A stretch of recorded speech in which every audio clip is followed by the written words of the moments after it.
사회적, 심리적, 신체적 변화에 따라서 어떤 구체적인 문제들이 있고 그런 문제들이 우리나라에 어느 정도 있는지 얘기와 국가에서 시행하고 있는 정책들이 어떤 건지라는 얘기입니다. 그래서 맨 처음에 노인 문제 현황이라고 한 데에 보면은 아마 많이들 들어보셨을 거예요. 나이가 들면 4가지 고통이 있다.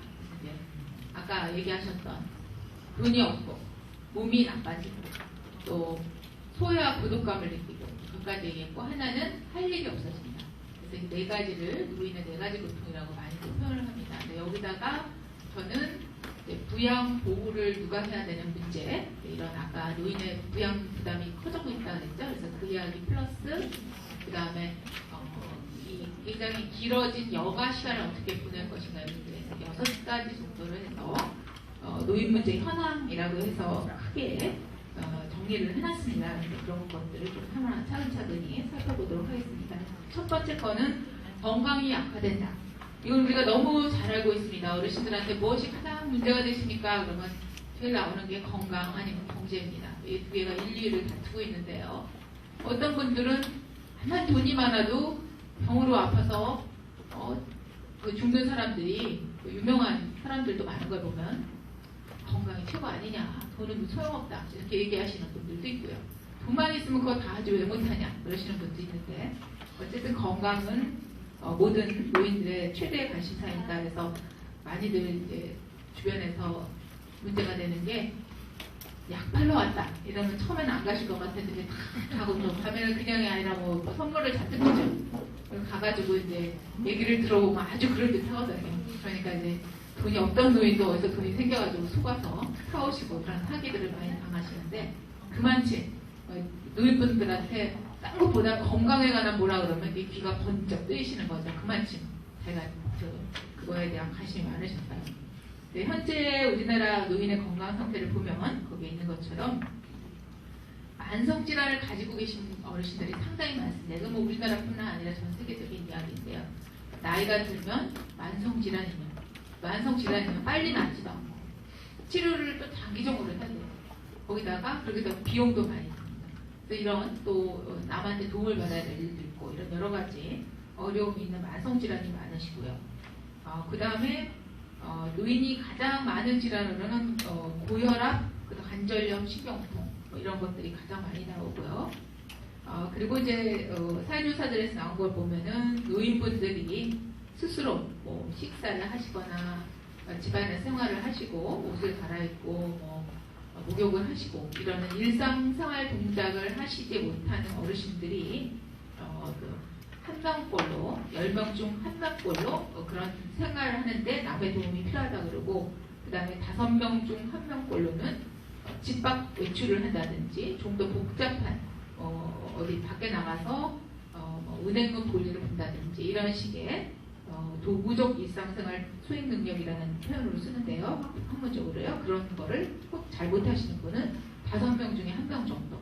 그래서 어르신들의 남의 도움이 필요한 부분이 상당히 많으시다고 그러고요. 그 다음에 이제 아까 말씀드린 것 같이 가장 문제가 되는 게 치매입니다. 치매는 아직은 그렇게 어떻게 보면 또 많지 않고 어떻게 보면 많고 그런데 지금 나와 있는 건 약 한 9% 정도로 추정을 하고 있는데요. 이제 치매 어르신들이 가정에 끼치는 아마 그 부담, 그다음에 어려움 이런 것들은 아마 익히 주변에서 이야기들을 들어보시거나 실제로 경험하신 경험들이 있으실 겁니다. 근데 요즘은 이제 의인 장기요양보험이라는 제도가 마련돼서 이런 것들을 가족의 부담을 덜어줄 수 있는 제도화가 많이 되고 있기는 하지만은 이제 그것도 또 여러 가지 문제점들이 있고요. 그래서 어쨌든 이렇게 이제 정신 건강에도 문제가 있을 수 있어서 노인분들이 가장 어려워하는 건강 문제가 있고요.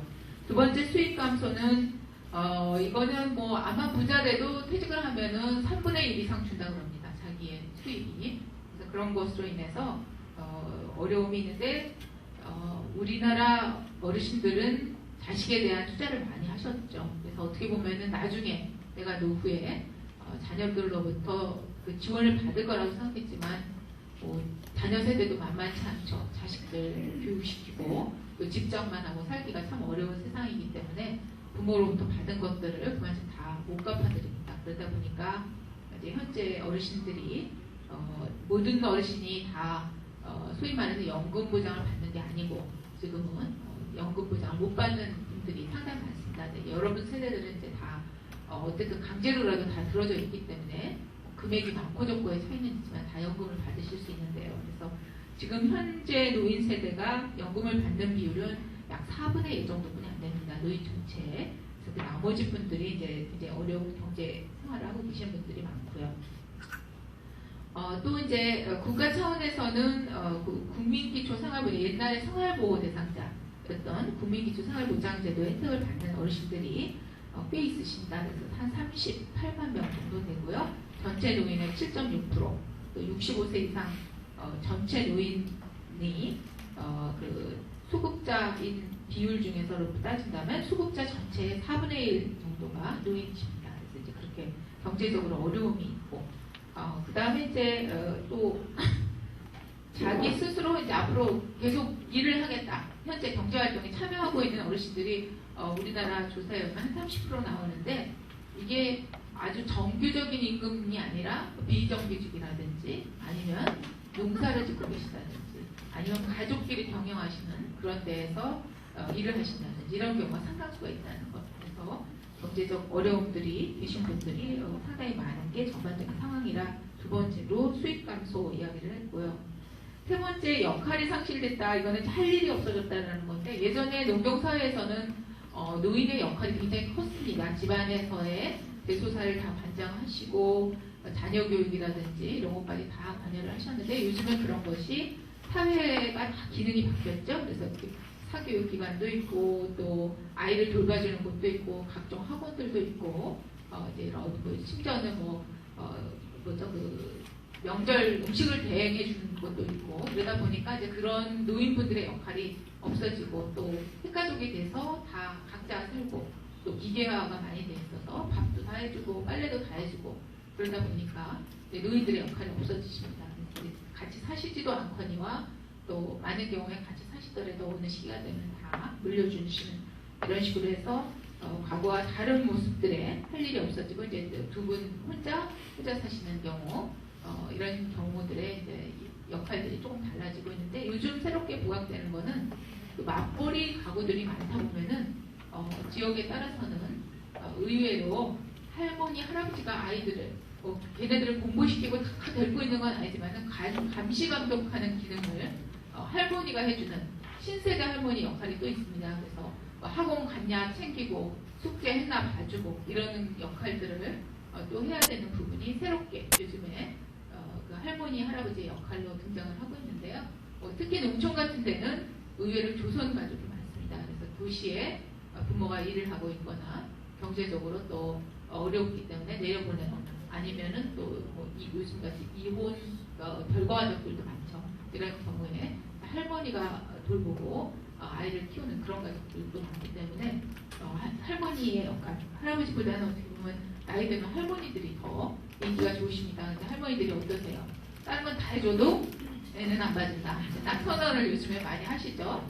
사실 봐주고도 공이 별로 없죠. 잘 되면 자기 손자, 손녀가 잘해서 잘한 거고 못 되면 할머니 하나 사시니까요. 그래서 어쨌든 이제 그 관계가 예전과는 좀 다르기는 그 자녀들에 대한 손자녀에 대한 것도 달라지긴 하지만 또 새롭게 등장하는 조부모 역할이라는 것도 나오고 있습니다. 그 다음에 소외와 고독은 아까 말씀드린 것처럼 나이가 들면은 우울할 수밖에 없어요. 근데 이제 그런 우울증이 증가하면서 잘 극복을 하고 나름대로 그 적응을 하면 좋은데 문제는 요즘 자살 문제가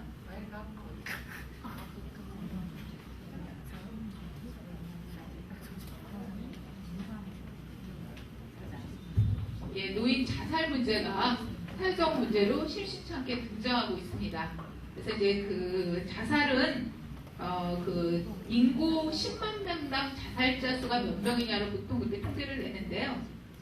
우리나라가 2008년에 65세 이상 노인의 자살 사망률이 그러니까 인구 10만 명, 65세 이상 인구 10만 명의 71.7명으로 일반 인구가 자살률이 26명인 거에 비해서 상당히 높습니다. 그리고 다른 나라에 비해서도 굉장히 높은 걸로 나왔습니다. 그래서 아마 자살 문제는 요즘에 사회적으로 유명한 금융회사들의 자살이 이어지면서 이게 이렇게 따라하기 같은 식으로 또 파급되고 있기 때문에 또 심각한 문제가 있는데 재미있는 거는요. 우울은 여자가 훨씬 많습니다. 우울 비율은 여성 노인이 남성 노인보다 많은데 자살자 수는 남자가 여자보다 많습니다. 예, 뭐랄까요? 실행력은 남자가 더 있나 봐요. 우울해서 그냥 한참 고민을 하지만은 막상 그거를 자살로 연결하는 분은 남자분이 더 많습니다. 그 통계가 좀 차이가 있습니다. 남녀 차이가. 그래서 소외와 고독이 그렇고요. 그 다음에 이제 5번째 부양보호 문제는 아까 말씀드린 대로 요즘에는 우리 장기요양보험 제도가 있기 때문에 그동안에 가족 부양에 대한 부담감이 상당히 경감되기는 했지만은 요즘은 좀 중간 단계인 것 같아요. 장기요양보험 제도가 있지만은 아마 여기 이제 요양보호사로 일하시거나 관련되는 경험이 있으신 분들도 있으시지 않고 집에서 이제 재가 서비스를 받으시는 분들도 상당히 있는 것 같고요. 어쨌든 그런 거긴 한데 전체적으로 이제 사회적으로 부양 보호 문제가 되는 거는 아까 말씀드린 대로 노인이 누구하고 사느냐. 예전에는 결혼한 자식, 특히 이제 아들과 동거를 했었는데 요즘 그런 추세들이 아까 말씀드린 대로 부부끼리 사시거나 노인 혼자 사시는 소위 노인 단독 세대들이 많아지고 있습니다. 그래서 제가 가장 최근에 나온 이제 개명대에서 조사했던 거에 의하면은 자녀와 동거하고 있는 그런 노인 가구는 27.6%뿐이 안 되고요. 노인 부부끼리 사시는 가구는 47.1%, 노인 혼자 사시는 단독 가구는 19.7%에서 부부끼리만 사시거나 노인 혼자 사시는 그런 비율이 상당히 늘어나고 있고 이런 게 전반적인 추세이고 특히 농촌에는 특히 이 비율이 높습니다. 그래서 노인의 비율도 높고 그다음에 이렇게 노인끼리 사시는 가구들도 워낙 많다 보니까 그런 것들이 방치되다시피 해서 문제가 되는 사회 문제가 되는 경우들이 종종 나오고요. 그래서 이렇게 가구가 변하는 게 첫 번째 부양보호에서 생각해야 될 문제고요. 그 다음에 둘째로는 저출산입니다. 그러니까 아이를 조금 낳으니까 노인을 돌봐야 될 젊은 세대들이 없어지는 것, 그리고 특히 기혼 여성들이 경제활동을 하는 것, 그러니까 과반수 이상의 기혼 여성이 사회에서 일을 하고 있습니다. 그러다 보니까 결국은 노인을 부양 보호해야 되는 것들은 여성의 몫이죠. 며느리의 몫일 경우가 많고요. 그거는 또 중년 여성의 몫입니다. 그러다 보니까 이제 그런 것에 대한 어려움이 있고, 그 다음에 또 이제 의식 자체도 노부모를 꼭 아들이 모셔야 되냐, 아들 딸이 같이 모셔야 되냐, 혹은 노인이 이제 스스로 책임을 져야 되지 않냐, 뭐 이런 식의 부양 의식들이 젊은 사람들 사이에서 좀 변하고 있는 것. 그래서 이런 것 때문에 어떻게 본다면 가족 부양, 특히 치매 노인을 비롯해서 가족의 절대적인 부양이 필요한 그런 노인들에 대한 것들이 사회적 문제로 되고 문제가 되면서 국가 차원에서 추진해서 제도화된 것이 장기 노인 요양보험입니다. 그래서 이제 그것들로 인해서 어느 정도는 사회적 그 부양을 나눠지는 형식으로 바꿨다라고 얘기할 수 있고요. 이제 그게 5번째 노인의 문제고요. 그 다음에 6번째는 여가 활용 문제. 이 문제는 사실은 어떻게 보면은 앞에 것들에 비해서는 좀 행복한 고민이라고 그럴까요? 긴 시간을 어떻게 보낼 것이냐인데 사실 노년이 길어지면서 그거를 활기차게 보내고 특히 아까 말씀드렸던 베이비 부모들이 늘어나면서는 이제 국가 차원에서는 어떻게 보면 여기에 좀 관심을 많이 가져야 됩니다. 뭔가 프로그램도 있고 이제는 경제력도 웬만큼 있고 건강도 좋고 이런 노인들을 무조건 뭐 그냥 노래교실만 연다고 되는 세대가 아니거든요. 뭔가 새로운 걸 개발하고 노인들이 봉사도 할 수 있는 그런 길도 마련해주고 이래야 되는데 아직은 이제 우리 사회가 조금 이제 재정적으로나 봐서 또 실제 프로그램 면에서 여가 활용 문제들이 조금 미흡한 상황입니다. 그래서 사실은 요즘에 나오는 그 세미나들의 주제들이 베이비 부모에 대한 것들이 많으면서 이런 여가에 대한 문제들도 많이 등장하고 있고요. 그다음에 지역에서는 이제 그 노인복지관을 통해서 이런 프로그램들을 많이 제공하고 있습니다. 그래서 이제 여기서 이제 쭉 말씀드리면서 어떤 자원봉사, 평생교육, 문화활동, 체육활동 이런 다양한 것들을 어떻게 보낼 수 있느냐 이런 것들이 결국 성공적 노화의 중요한 것이기 때문에 국가 차원에서 이런 거에 지원하는 것들이 필요하다는 식으로 좀 제가 정리를 해놨고요. 그 다음에 이제 마지막으로 네 번째 파트가 여러분들이 이제 딴 데서 교육을 받으셨거나 그러셨던 분들은 좀 배우셨던 부분도 있겠지만은 좀 뭔가 좀 정책이라 어렵다라고 생각하시는데 이거는 뭐 이제 상식적으로 좀 알아두시고요. 아마 본인이 정말 이런 것들을 알아야 될 때는 좀 더 찾아보셔야 될 내용들인데요. 먼저 이제 우리나라 노인복지 정책이라는 게 어떻게 발전해 왔고, 그 다음에 흔히 노인복지 정책을 크게 네 가지로 나눕니다. 그래서 경제적인 거에 대한 소득 보장, 그 다음에 건강에 대한 건강 보장, 그 다음에 이제 주거에 대한 주택 보장, 그 다음에 사회적 서비스에 대한 거라 해서 나머지를 통틀어서 네 가지로 이렇게 구분을 해서 저도 그 네 가지에 맞춰서 정리를 해놨습니다. 그래서 우리나라 노인복지 정책의 발전은 그 뒤에 나오는 그 연도별 주요 노인복지 사업 연역이라는 게 이제 보건복지부에서 나온 그 노인 보건복지 사업 안내에 나오는 내용이거든요. 그래서 이거를 쭉 보면은 우리나라 제도가 어떻게 발전해 왔는지 중요한 것들만 제가 그 발췌해서 정리를 했습니다. 그래서 맨 처음에 시작은 우리나라의 노인복지법이라는 건 1981년에 제정됐어요. 그래서 81년에 제정이 되고 이때는 가족복지과의 노인복지계라는 게 신설되면서 노인복지 담당 업무를 그쪽에서 맡아서 했었습니다. 그리고 이제 82년에 유엔에서 세계 노인의 해를 정하면서 이제 이 즈음이 80년대 초가 아까 기억하실지 모르지만 우리나라 노인 인구 3.8%뿐이 안 됐던 때예요. 그래서 아직은 그렇게 노인에 대한 관심들이 많지 않았었지만 이제 시발점이 되었다라고 말씀드릴 수 있고요. 그래서 아까 말씀드린 82년에 유엔이 세계 노인의 그 해를 선포하고 그러는 걸로 인해서 좀 관심들이 쭉 있다가 구체적으로 좀 큰 것들이 나오기 시작한 거는 그 90년에 노인복지과라는 정부 부처가 하나 생겼습니다. 과가 하나 생겼고요. 그 다음에 이제 제가 중요한 거 그냥 순으로 좀 말씀드리면요. 91년에 노령수당, 지금의 기초노령연금입니다. 지금 나오는 거예요. 그때는 노령수당, 아마 제 기억에 70세 이상 10,000원이었어요. 그러니까 말도 안 되는 돈, 그때도 10,000원은 그렇게 큰 돈은 아니었습니다. 근데 상징적인 의미예요. 그걸 국가에서 처음으로 만들었다는 것.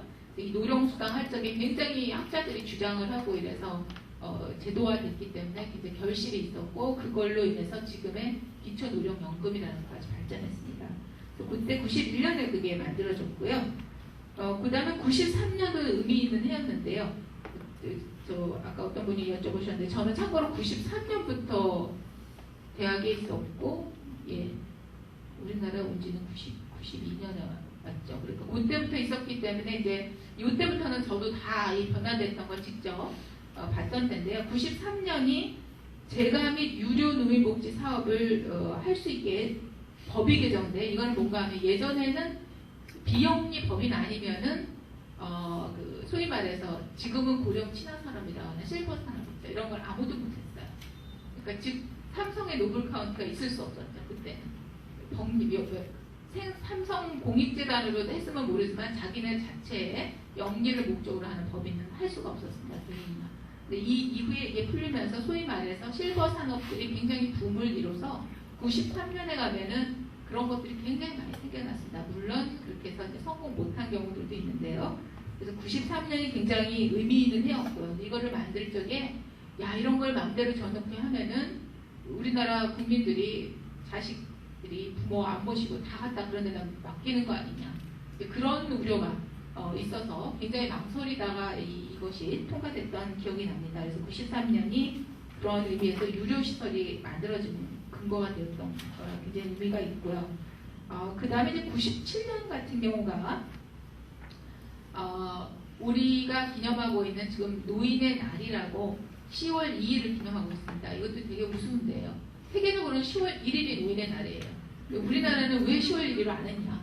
국군의 날이라 안 했다는 게 말이 됩니까? 제 생각하면 좀 우스워요. 그래서 10월 2일로 제정된 배경이 또 거기에 있어요.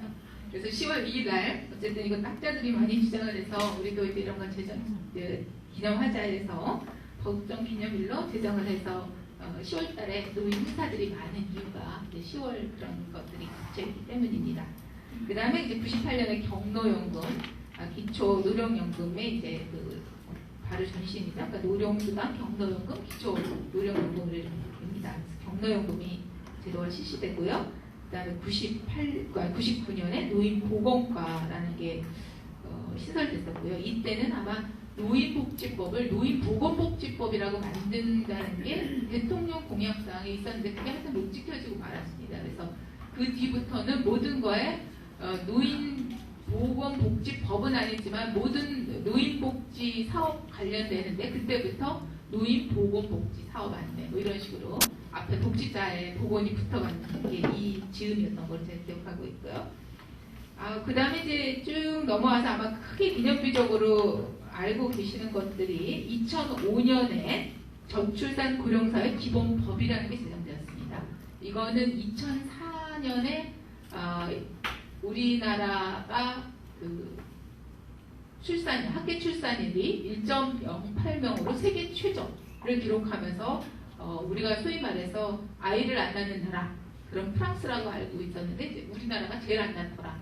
아주 이런 쇼크를 먹었습니다. 그래서 그동안에 정책적으로 추진되던 고령사회 대책, 뭐 이런 노인, 뭐 이런 앞에다 다 저출산이 붙었어요. 그래서 사실 뭐 미리부터 알았어야 되는 건데 이런 생각을 못했던 그런 거는 있지만은 노인 쪽 관련되는 사업들이 저출산에 대한 예산으로 상당히 많이 빠졌어요. 사실은 어떻게 보면 저출산이니까 결국 인구 비율을 따지니까 노인 인구가 늘어나는 거거든요. 근데 한 면만 계속 생각을 했지 저출산에 대한 것들을 좀 간과하고 있었다가 갑자기 출산율이 세계 최저라는 거에 국가나 사회적으로 이제 쇼크를 먹었던 때죠. 그래서 저출산 고령사회 기본법이 2005년에 제정되고 그 다음에 이제 그 기본 계획들이 수립돼서 추진되고 있고요. 그 다음에 이제 아시는 것처럼 2007년에 노인 장기요양보험법이 제정되고 2008년부터 노인 장기요양보험이 실시되기 시작했습니다. 그래서 이게 크게 중요한 것들이고 앞부분에는 좀 설명이 있으니까 좀 표 앞에는 보시고요. 그 다음에 표 앞에 예산도 조금 말씀드렸고요. 그래서 2009년 제가 이 책을 쓸 당시에는 2009년 걸로 나왔는데 3조 1259억 정도로 정부 예산 대비 1.6% 정도 되고 있고요. 그 다음에 노인복지 정책은 중앙정부 차원에서는 보건복지부의 저출산 고령사회 정책국 아래에 여러 개 과에서 이런 사업들을 추진하고 있습니다. 정부의 행정체계가 어떤지도 좀 간략히 소개드렸고요. 그 다음에 그 다음 페이지에 나오는 그 새로맞이 2010이라고 되어 있는 그림은 아까 말씀드렸던 저출산 고령사회 기본법 내에서 저출산 고령사회 기본계획이라는 것을 마련해서 국가에서 추진하도록 되어 있습니다. 그래서 그때 만들었던 저출산 고령사회 기본계획을 애칭으로 새로 맞이한다라고 해서 새로 맞이 플랜이라는 명칭이 붙었었는데요. 그래서 새로 맞이 플랜에 대한 기본 모형을 그림으로 거기에 제시해놨습니다. 그래서 4가지 소득, 건강, 그 다음에 사회참여, 고령 친화 생활환경 조성 이런 4가지 영역에 거쳐서 국가 차원에서 추진하고 있는 그 정책이 그림의 244쪽에 나온 그림이고요. 지금은 이거는 2010년까지 마치는 거고요. 2005년부터 2010년까지였고요. 지금은 2차 기본계획 수립이 거의 완성돼서 2011년부터 2015년 사이에 기본계획을 완성하고 있습니다. 여기서 이제 저도 한번 검토를 해주느라고 자료를 받아봤는데 가장 중요하게 생각하는 거에 영역 중에 하나가 아까 말씀드렸던 베이비 부모에 대한 노후 대책이 한 꼭지가 크게 들어갔습니다. 그래서 그만큼 지금 우리 고령 사회에 주도적인 역할을 할 노인 세대를 베이비 부모로 놓고 그 베이비 부모에 대한 국가적 차원의 지원들을 수립하고 있는 단계입니다. 그래서 그 그림 옆에 이제 저출산 고령사회 기본계획 지금 말씀드렸던 새로맞이 2010의 큰 4가지 영역에서 어떤 사업들이 있는지 내용들이 있으니까 참조해 주십시오. 그래서 그 내용이고요. 그 다음에 아까 말씀드린 대로 이제 노인복 정책 크게 네 가지 간략간략하게만 말씀드리겠습니다. 그래서 처음 게 이제 소득보장 정책인데요. 소득보장 정책은 잘 알고 계시는 게 보통은 연금이죠. 연금은 이제 국민연금을 들으셨거나 아니면 이제 특수직 연금이라 해서 공무원, 군인, 사립학교 교직원 연금 이렇게 네 개가 있습니다. 그래서 연금은 우리가 보험이라고 해서 자기가 기여금을 내고 또 국가나 자기 직장에서 그거에 상응하는 돈을 내서 나중에 그 돈을 모아서 자기가 노후에 받을 수 있는 퇴직한 후에 연금을 지급받는 형식으로 있습니다. 아까 말씀드린 대로 아직 현재 우리나라의 노인층이 이거에 모두 다 가입돼서 혜택을 받는 부분이 아니기 때문에 그 아까 말씀드린 대로 그 기초노령연금이나 이런 걸로 이제 저소득층 노인들한테 지원을 해주는 게 국가 차원에서 본인이 안 되더라도 국가 조세로 그 부분을 충당하고 있습니다. 그래서 이제 둘째가 국가 조세를 재원으로 해서 이제 경제력이 어떤지를 확인하는 절차가 있는데 그게 월소득과 자기의 재산 정도를 하는 자산조사라는 걸 합니다. 그래서 그 자산조사를 통해서 일정 기준 이하의 저소득층이라는 그 범위에 있는 노인분들한테 기초노령연금, 그 다음에 국민기초생활보장제도에서 지원되는 금액들이 노인분들한테 나가고 있습니다. 그래서 이게 이제 두 번째 소득보장에 해당되는 거고요. 이제 세 번째는 돈을 주지는 않지만은 노인이 일을 할 수 있게 해주는 고용 촉진, 고용 증진을 해주는 정책들이 상당히 많습니다. 그래서 제일 많이 알고 계신 게 아마 노인 일자리 사업일 겁니다. 그래서 지금 지역마다 굉장히 활발하게 되고 있죠. 그래서 이제 30만 개 일자리 창출이라는 거대한 목표를 하고 지금 한 15만 개 정도 지금 되어 있는데요. 그래서 노인 일자리 사업들을 하고 있는 것도 있고요. 근데 이게 이제 이거 외에도 고령자 고용 촉진을 관련되는 여러 가지 장려금들이 기업에 지원되는 것들이 있고요. 또 이제 고령자 기준 고용률이라고 해서 일정 비율 이상의 50 여기서 이제 고령자라고 나오는 거는 다 노동부 관련되는 정책들이에요. 노인이라고 하는 거는 보건복지부에서 나오는 거고요. 그럴 때 고령자는 55세 이상입니다. 노인이라고 하면 65세고요. 우리는 둘을 그냥 공용되게 용어를 쓰는데요. 고령자 그러면 이제 어떤 노동부에서 지원되는 사업일 경우가 많고요. 지금 말씀드린 대로 55세를 기준으로 하는 게 연령급이 조금 틀리고요. 그 다음에 이제 네 번째 그 소득보장에 해당되는 거는 소위 말해서 경로 5대이기 때문에 할인 혜택 받는 거 있죠. 아까 뭐 같이 철도를 이용한다든지 전철, 뭐 비행기, 그 다음에 박물관 이런 때 면제 혹은 할인 혜택을 받는 것도 일종의 소득을 지원해주는 간접적 소득보장이라고 할 수 있다. 이렇게 네 가지를 준비를 해놨고요. 그 다음에 의료보장은 아시는 것처럼 가장 많이 알고 계시는 게 이제 건강보험. 이거는 전 국민이 다 들어있죠. 그 다음에 이제 노인 장기요양보험. 그 다음에 이제 아까 말씀드렸던 저소득층한테 지원되는 국민기초생활보장 수급자들한테 지원되는 의료급여. 그 다음에 노인 건강검진, 치매상담센터 이런 것들이 국가 차원에서 하고 있는 의료보장 정책입니다. 그래서 그것도 간략하게 적어놨는데요. 건강보험은 아까 말씀드린 것처럼 예전에는 이제 그 모든 사람들한테 다 해당이 안 되었는데 89년 이후부터 전 국민 의료보험 시대를 맞이했고 그 다음에 2003년에는 지역과 지금 직장을 통합해서 운영하고 있습니다. 근데 문제는 어르신들의 의료비 부담이 전체 건강보험 의료비의 30%를 차지하고 있습니다. 인구는 11%뿐이 안 되는데 한마디로 의료비는 3배라는 거죠. 그래서 아까 말씀드린 대로 이제 노인의 건강 문제가 또 이렇게 우리 경제에 미치는 영향들이 큰 거고요. 그 다음에 이제 아까 말씀드린 그 2008년 7월부터 실시되고 있는 노인 장기요양 보험은 또 새로운 보험이라서 건강보험료의 몇 %를 다시 내고 있습니다. 이것도 이제 모든 어떻게 보면은 젊은 사람들이 내서 지금 장기요양 보호를 필요한 노인들을 지원하는 정책이죠. 그래서 지금 여기 아마 수치가 좀 더 새로운 게 나왔을지 모르겠는데요. 2009년 10월 말로 보면은 노인 인구의 5.3%인 28만 명의 어르신들이 장기 요양 등급 인정을 받아서 요양 보호사가 파견이 되거나 이제 이런 그 전문 인력으로서 지금 되어 있습니다. 그래서 시설급여와 재가급여를 이용하고 계시고요. 그 다음에 의료급여는 아까 말씀드린 대로 국민기초생활수급권자들한테 지급되는 국가 차원의 재정으로 제공되는 거고요. 그 다음에 노인건강검진이라는 것도 주로 저소득과 차상위계층 저소득 노인들한테 지원되는 것이 있습니다.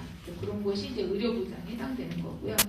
그 다음에 주거보장은 우리나라 사회복지 중에서 제일 좀 취약한 부분입니다. 그래서 노인복지법상으로는 주거와 관련되는 걸로는 양로시설, 노인공동생활가정, 노인복지주택 이런 것들이 이제 노인 주거시설로 규정되어 있고 그 지원을 하고 있는데 이거 이제 양로시설은 이제 또 다른 문제인데 예전에 그 양로시설로 있던 곳들이 노인 장기요양보험 되기 전에 요양시설로 많이 전환들이 됐어요.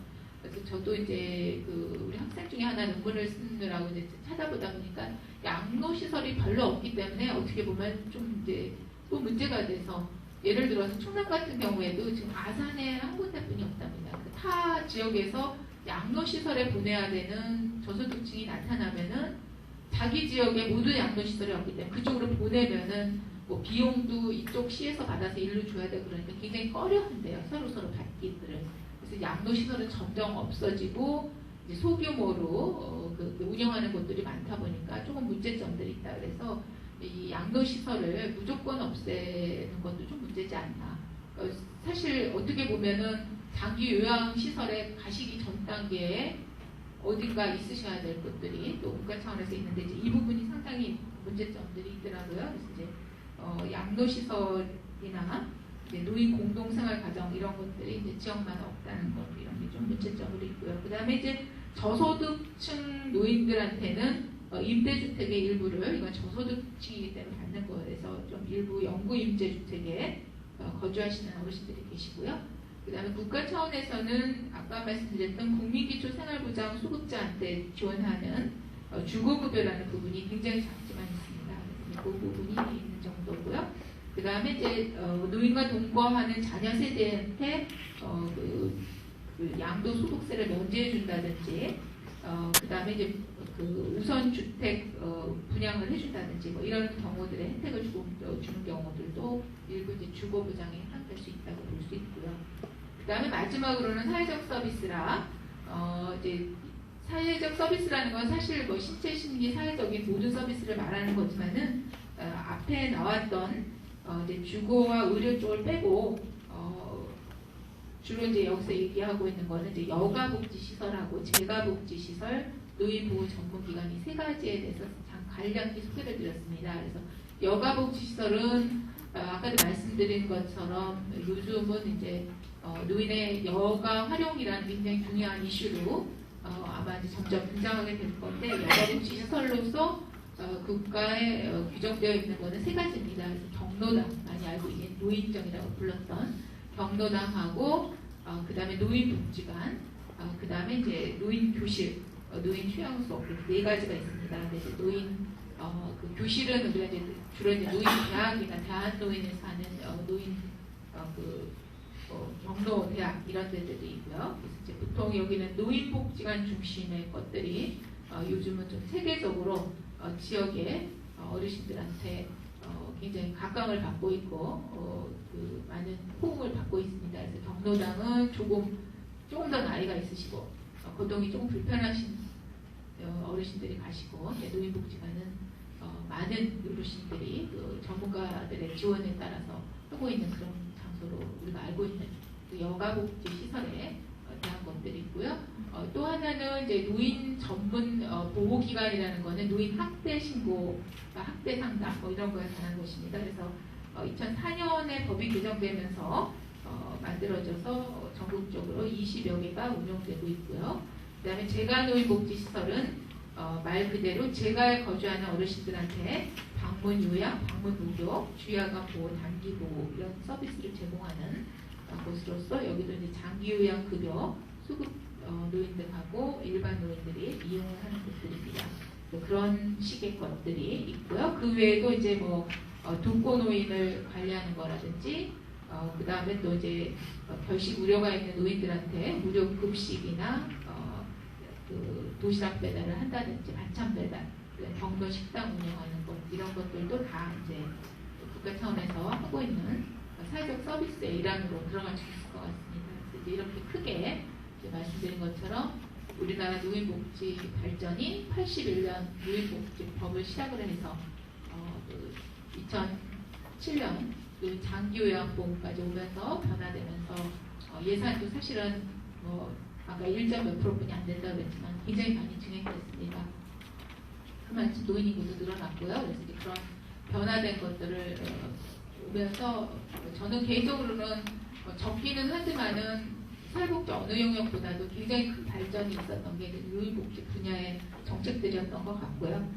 그 다음에 아까 말씀드렸던 저출산 고령사의 기본 계획이라는 것들이 만들어지면서 국가 차원에서 크게 정책들을 마련하고 또 그것들을 지금 4가지 소득 보장, 의료 보장, 주거 보장, 그다음 사회적 서비스 이런 쪽으로 해서 굉장히 다양한 정책들이 국가 차원에서 시도되는 것들도 있고요. 그다음에 지역에서 되고 있고 또 특히 이제 농촌 지역인 경우에는 일부 그 농촌 관련되는 지원금으로 되고 있는 것들도 좀 있습니다. 아직은 좀 농촌 노인을 위한 특별한 것들이 많이 없고 전체 노인 속에서 나오는데 제가 여기서는 언급은 안 드렸지만 사실 어르신들이 농촌에 있는 비율이 우리나라 11%를 넘어서서 농촌 지역은 다 초고령사입니다. 굉장히 노인 인구 비율이 많기 때문에 이제 며칠 전에 선거가 있었지만은 지방으로 갈수록 사실 어떻게 보면 사회복지 영역에서 노인복지적 영역에 대한 것들이 그 시군 차원에서 해야 되는 것들이 상당히 많습니다. 그런 것들도 좀 관심 있게 보시고요. 오늘 뭐 제가 그냥 크게 노인 문제, 노인에 대한 이해, 그다음에 또 노인의 정책들 이런 것들을 살펴봤는데요. 좀 앞으로 활동하시는데 도움이 되셨으면 좋겠고요. 강의는 이것을 마치고 혹시 궁금하신 게 우리는 지금보다 더 강하게